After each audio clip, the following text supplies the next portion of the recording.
de pets nos lares brasileiros durante a pandemia.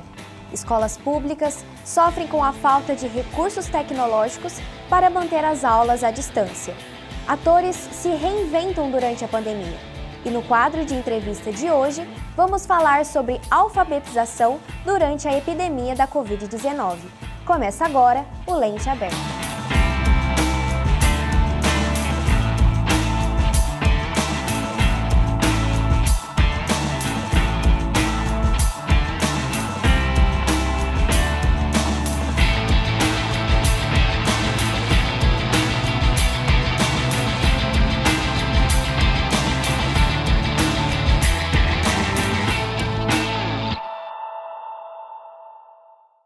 De acordo com dados apurados pelo IBGE e atualizados pela Inteligência Comercial do Instituto Pet Brasil, no ano de 2018 foram contabilizados no Brasil mais de 54 milhões de cães, 40 milhões de aves, 24 milhões de gatos, 19 milhões de peixes e 2 milhões de répteis e pequenos mamíferos.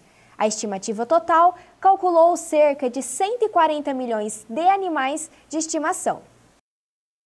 E vimos crescer durante a pandemia da Covid-19 o número de lares com animais de estimação.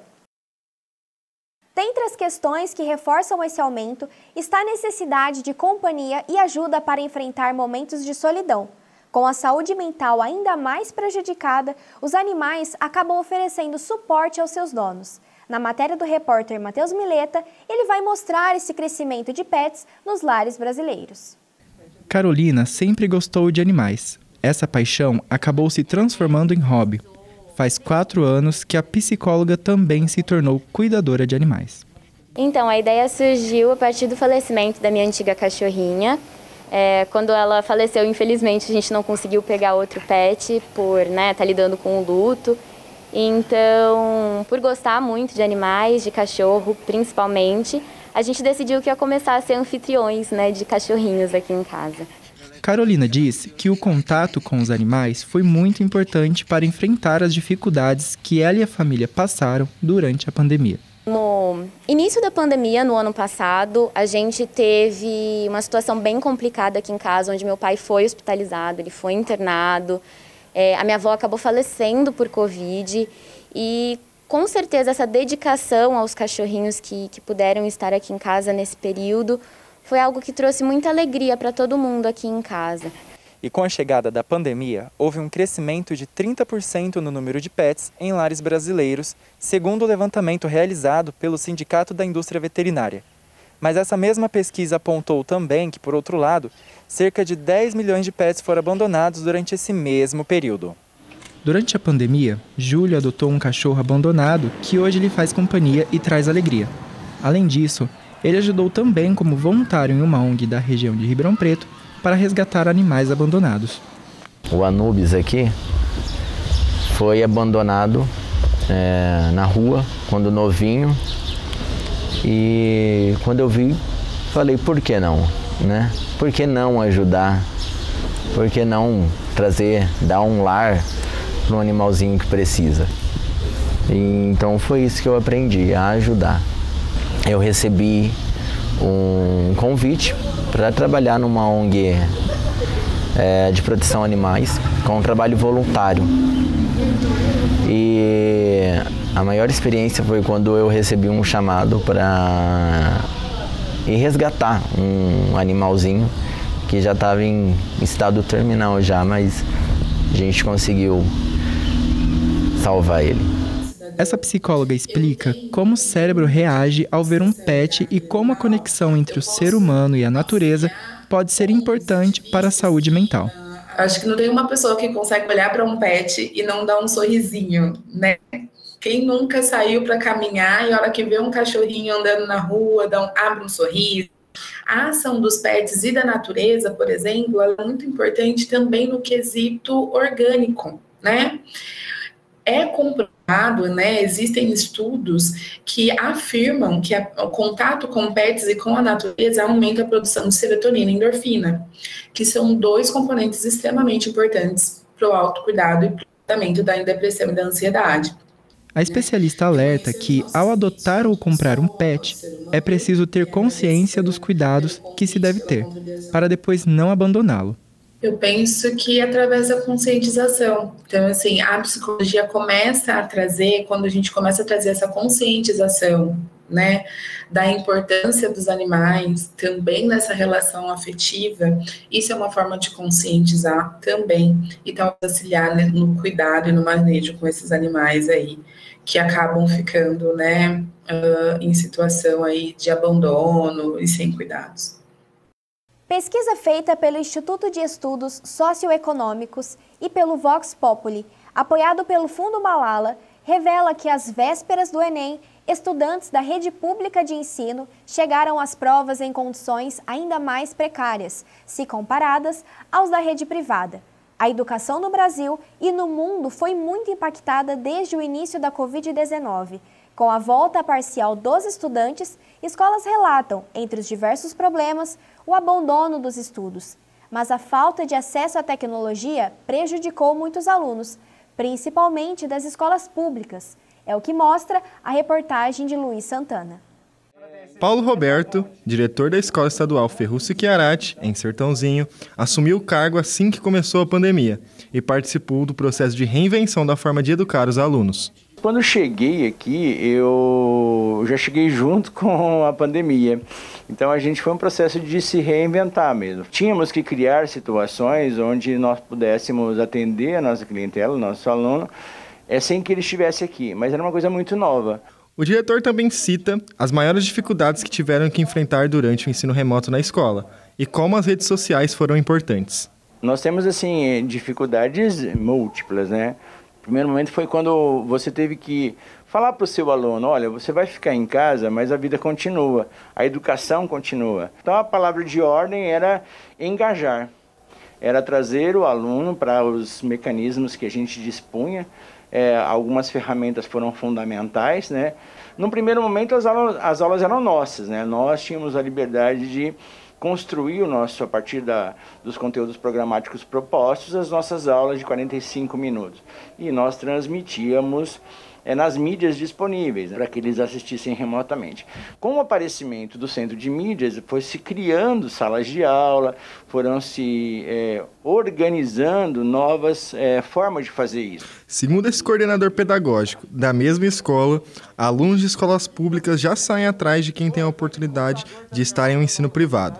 E a pandemia chegou para evidenciar ainda mais todo esse abismo que já existia. Com certeza o prejuízo se torna maior, né? É uma questão de estrutura. Eu acho que o Estado tentou se mobilizar para organizar e minimizar os problemas aí, só que foi demorado, foi lento. Não conseguimos atingir realmente todos os alunos. A questão da falta de acesso, que muitas vezes o aluno da rede particular tem internet, tem o local ideal para estudar, tem apoio da família. A parte de captação do aluno para o ensino remoto foi uma das mais complicadas.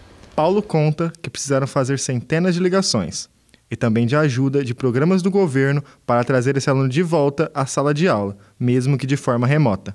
Ligar aluno por aluno, começando pelos vulneráveis, porque a gente, além da educação, tinha que oferecer subsistência, né?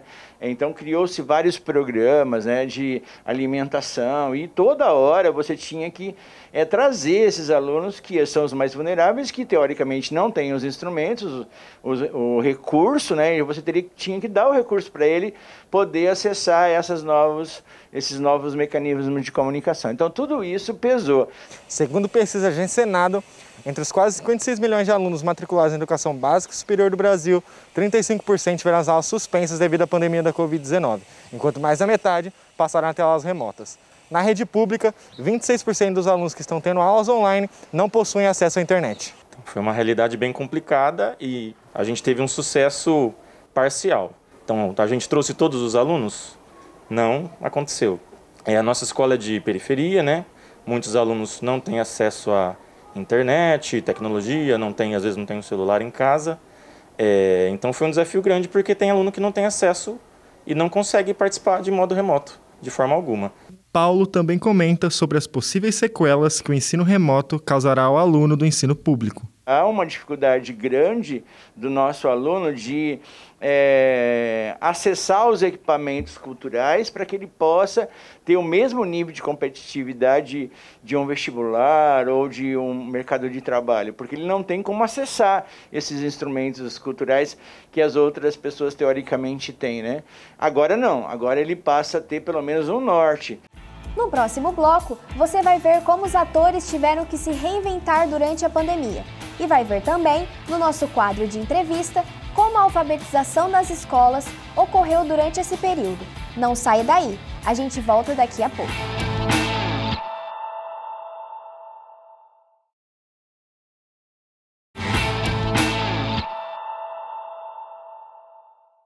Prefeitura de Ribeirão Preto lança ferramenta para envio digital do carnê do IPTU. O serviço já está disponível no site da administração municipal. Quem optar pela alternativa mais sustentável deve realizar um cadastro no site da Prefeitura, informando CPF, e-mail e número do cadastro do imóvel. A estimativa é de que o programa seja aderido por toda a população em até 5 anos, gerando uma economia de R$1 milhão. Alguma vez você já assistiu a peças de teatro online? Para conter a disseminação do novo coronavírus, os teatros fecharam suas portas e a grande maioria dos atores precisou se reinventar para continuar com os trabalhos. Assista na reportagem de Vinícius Pinto. Arinei lembra de como foi difícil trabalhar como ator de teatro no início da pandemia e como todos tiveram que se reinventar para continuar com a arte durante esse período. As maiores dificuldades, que nós tivemos foi a realização, dos nossos trabalhos nos teatros, até mesmo em espaços abertos, alternativos. Depois de um tempinho que a gente foi começando a entender o que era a Covid, que aí fomos buscando recursos através das mídias sociais para estar se reinventando e podendo trabalhar de alguma forma. Ainda segundo o ator, a visibilidade dos teatros online cresceu durante a pandemia. Mas para ele, ainda há controvérsias, principalmente quando se trata de grupos e atores iniciantes. Grupos que estavam começando nesse início não têm a visibilidade que grupos maiores já estão há muito tempo aí em carreira, têm a visibilidade. Então, para as pessoas novas, tanto grupos quanto atores individuais, foi bem difícil de estar trabalhando aí. Acredito que aumentou bastante o trabalho desenvolvido nas redes sociais e com isso aumentou também o nosso número de público. De acordo com essa atriz e produtora do grupo teatral Porão de Ribeirão Preto, a principal dificuldade encontrada no teatro online é o público. A gente pode fazer a divulgação que for, só que o público realmente é o que a gente mais espera, o que mais complica também. Porque como nós somos artistas independentes de Ribeirão, a gente vive um pouco de bilheteria, de lei de incentivo. Então a gente sempre espera que o público assista a nossa arte e também para que a gente possa fazer arte para todo mundo. Desde o início da pandemia, as cortinas dos teatros tiveram que se fechar. As bilheterias encerraram seus trabalhos, as coxias ficaram sozinhas e as cadeiras vazias. Mas a arte e os artistas nunca pararam. Com o aumento da vacinação e a diminuição nos casos da Covid-19, o cenário tem mudado. Aos poucos, ir ao teatro começa a fazer parte novamente da atividade cultural da população. Júlia comenta que durante os ensaios do grupo teatral, os atores respeitam todos os protocolos de segurança, como o uso de máscara, por exemplo, sem contar a apresentação do teste negativo para a Covid-19. Nós do Grupo Teatral Porão, no meio da pandemia, a gente fez uma parceria com a Biocenter. Então é sempre muito importante todos os atores estarem altamente testados, negativos para a Covid-19, para que a gente possa ter os ensaios mais tranquilos. E aí só no dia da apresentação a gente faz sem máscara, E a gente costuma fazer de forma online e gravada. Então a gente grava o espetáculo e disponibiliza na plataforma do YouTube gratuitamente para a população. Para Arinei, o teatro online foi e ainda é uma ferramenta que tem ajudado os atores nesse período. Mas ele espera não ser a substituição do trabalho feito presencialmente. Esses trabalhos nas redes sociais foi muito importante para nós, mas eu espero que nunca que isso substitua o nosso presencial, o nosso estar ali, Que as emoções, as sensações, os nossos sentimentos transmitidos ali é diferente.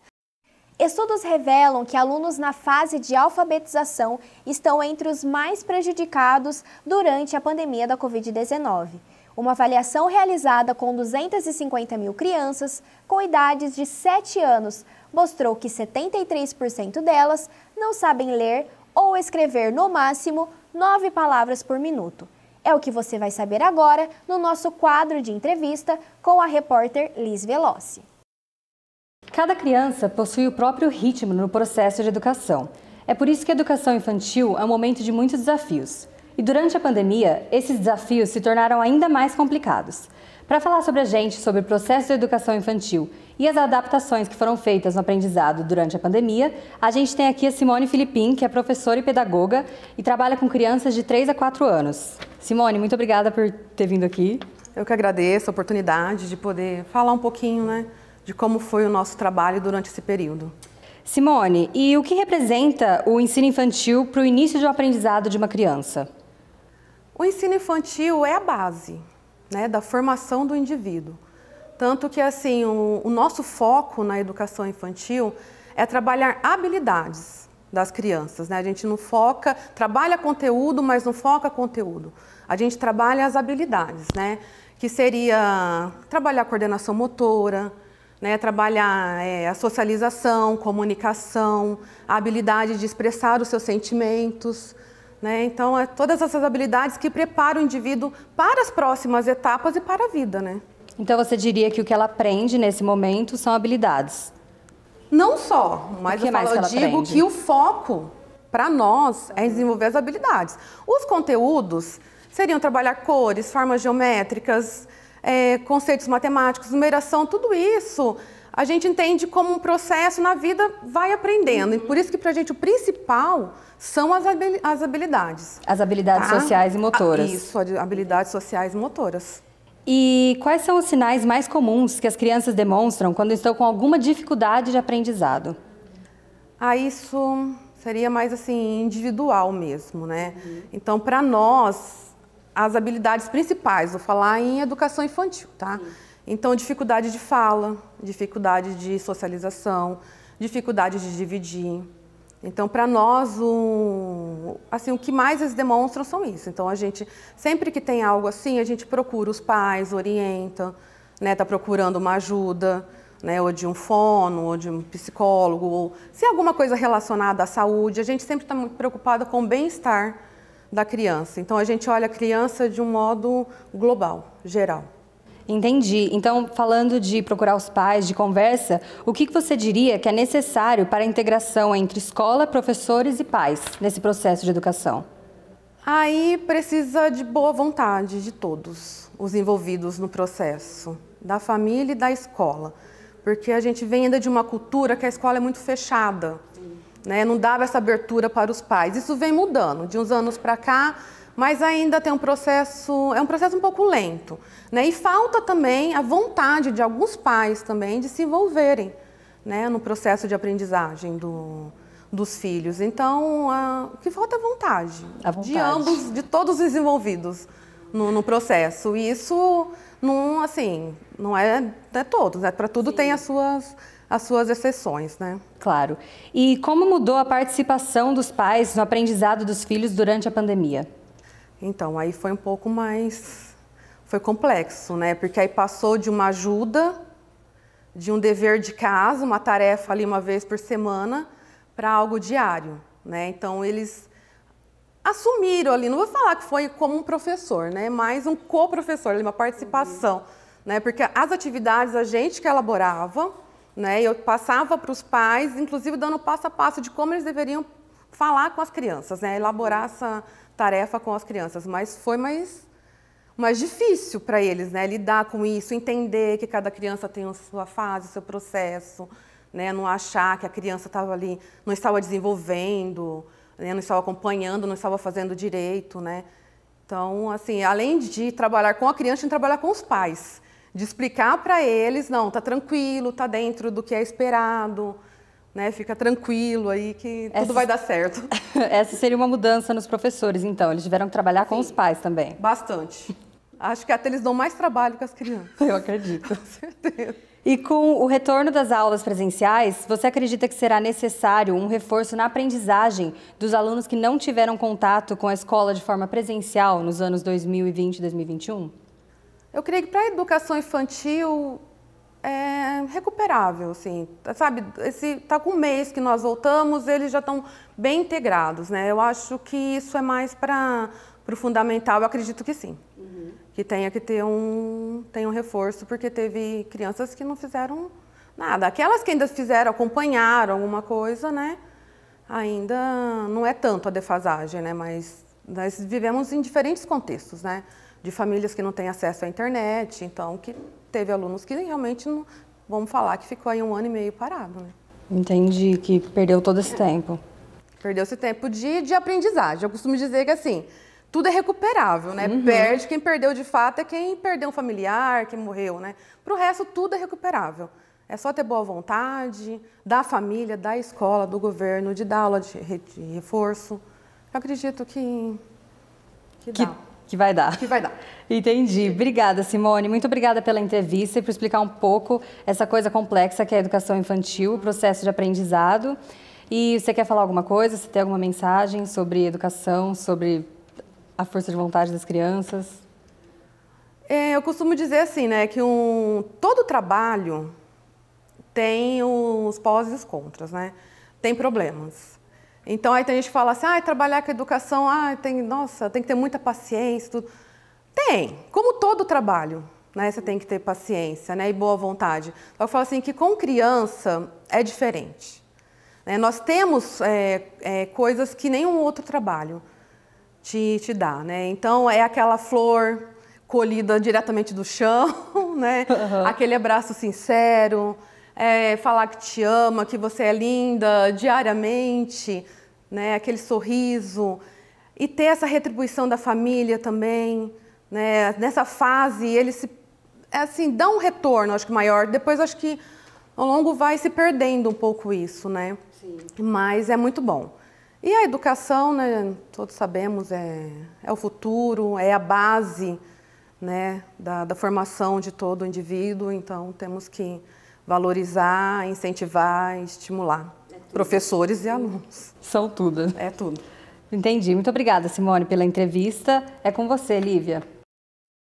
O Lente Aberta fica por aqui. Até o próximo programa. Tchau!